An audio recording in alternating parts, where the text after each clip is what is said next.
Hello there, welcome. So you've come here to learn how to install your Gspot. You're going to need a few tools. First thing you're going to need is an Allen key, preferably two, one smaller, one a little bit larger, just so you can go ahead and get that main pin and the rear pin taken out, as well as that top pin if you have a Gen 3. You'll also need a hammer or the back of a screwdriver to tap that out. And you will need some pliers if you bought the rounded version. The rounded version comes with a spring. The spring you will have to go ahead and clip to size. If you didn't order the spring version, you won't have to worry about that. All you have to do is just install the fin and you'll be fine. So, let's go ahead and get started. First thing you're going to want to do is remove your pins. You might notice it's a little bit difficult to remove at first, especially this main pin. And that's because these pins come with indentations, and along with those indentations, it likes to get caught up right on that slide release. So, well, I'm not going to play with it too much here, but you get the idea. It'll get locked into place there. To remedy that, all you have to do is maneuver the slide release, lifting it upward slightly and pushing back somewhat if you can, and it should pretty much just come out on its own with a little bit of force. So, you got that removed. Let's go ahead and remove the other ones now. Now I already have a rounded version installed in mine, but I'm going to go ahead and uninstall it just to show you guys how to install yours. So from here, you're going to want to go ahead and find something to go ahead and place your frame on. It'll give you better... It'll help you not lose your parts, and it'll also give you a better punch stand, if you will. It's a makeshift. Okay, so let's get to it. Alright, and we got one more pin to remove. This one you don't really need a hammer. You just push that out. Alright, that's removed. Next step is going to be removing your locking block. Alright, normally I'll take a screwdriver or whatnot and I'll just prop it right here. Push down, it'll come right up. Just like that. Don't send it flying so you don't lose anything, and keep everything together. Alright. So from here, I can go ahead and remove my lower parts kit. Okay. We can go ahead and put the frame to the side for now, as we'll be focusing solely on the trigger housing and the trigger bar. Now, normally, OEM triggers, they'll have two pins inside of them. Let me go ahead and correct myself. They'll have two pins. This is how your OEM trigger looks. Now, I go ahead and destroyed mine. You do not have to destroy yours. I just didn't care about it. But they'll normally come with two pins. You'll want to get one of those pins out, preferably the one that was already used to attach itself to the trigger bar that was there. So, one side of the face here was going to be completely flat, and you won't be able to see those two holes. But on the other side, you'll be able to see two indentations and or two areas where there's obvious holes. You know, you'd have to go ahead and face the other side around and try to punch it out, or grab a knife and poke the hole and try your best to get it out there, or snap it in half, either one. All right. So once you do that, you'll have your trigger bar by itself, and you'll have access to one of these pins. Okay. So it should look like this when you're done. You can go ahead and remove it if you'd like to. Me personally, I don't have to. I feel like I'm pretty good at this now. So, going ahead and just insert your trigger shoe. It should match up perfectly. Okay. And all you're going to do is go ahead and attempt to get it inside that exact same hole. Grab that small pin and insert it. Oh, excuse my hands. Okay.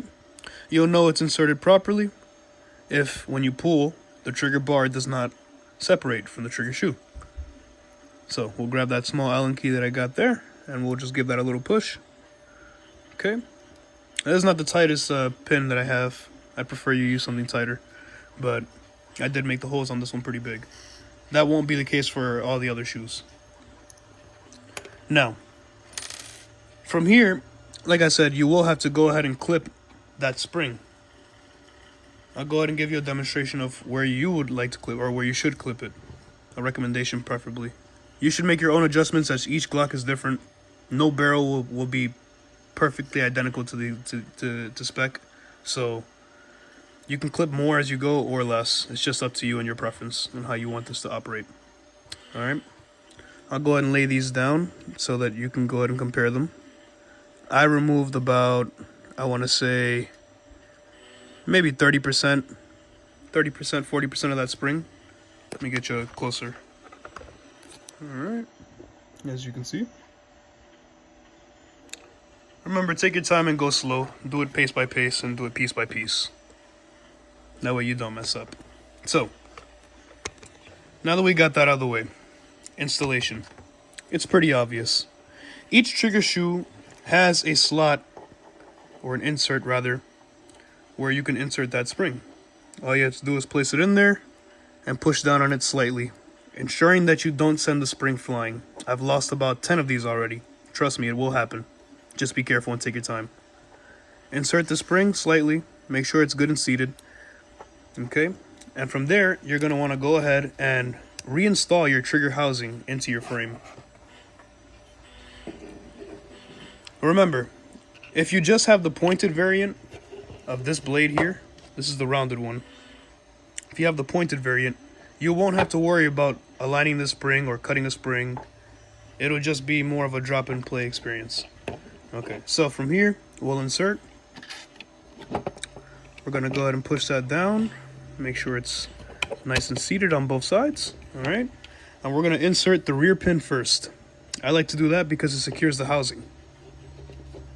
This way you have more room to manipulate the actual trigger bar and the trigger itself. From here, we're also going to go ahead and install the locking block. Now, before we install the locking block, you can add your slide release. If you have a Gen 5, you will not be able to use your slide release with this trigger. It's simply because it's ambidextrous and it takes up too much space on the inside here. It's not going to work. But you can always swap out to a right-sided, left-sided regular release. They work just fine. So, we're going to go ahead and push down slightly. Okay, make sure it's nice and seated. And from here, you're going to want to go ahead and grab your blade. You're going to insert your blade. My apologies, this light is definitely getting in your way. Here. You're just going to want to insert that blade as best you can. Okay, move the slide release around some if you need to. Eventually, you will get it in there. Alright, so we're ending up with something like this. We're just going to push down on the trigger bar and push in slightly. And it looks like we're in place now. So here's the finicky part. If you'll notice in here, let me go ahead and try to align that. You have a whole bunch of metal in the way. You've got about 2 to 3 different layers that you got to get one pin through. You're going to need to manually adjust each one of these as you go. First one obviously being the slide release. You know, make sure you push it, find its place. You'll know because you'll hear it click in as you're pushing. Same thing goes for the metal trip. You're just going to want to go ahead and try to find its place. Make your adjustments as you go. Okay.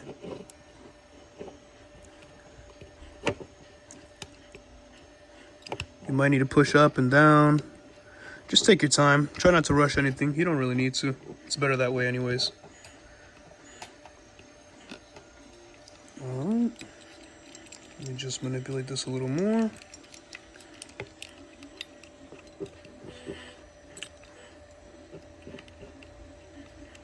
Ah, okay, I see the problem here. So, you're going to want to adjust slightly, just push down here so that it's not so much, just to make it aligned. All you want to do is align the hole. It's not rocket science. Oh, there goes one of my prints.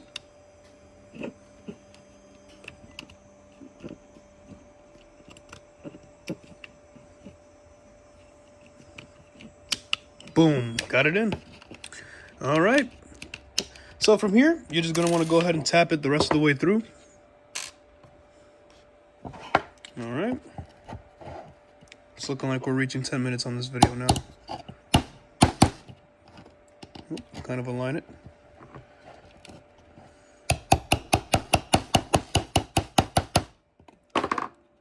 so now we see that we obviously have a problem here.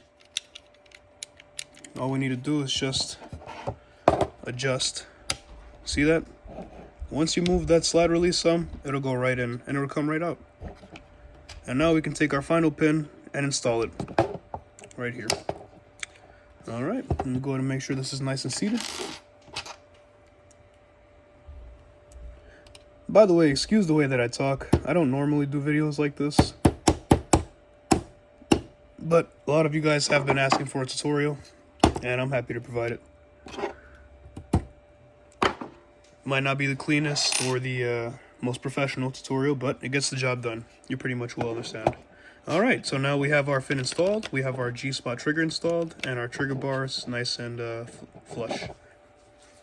All we need to do now is go ahead and install the slide. Put your slide on your gun and rack it back and enjoy.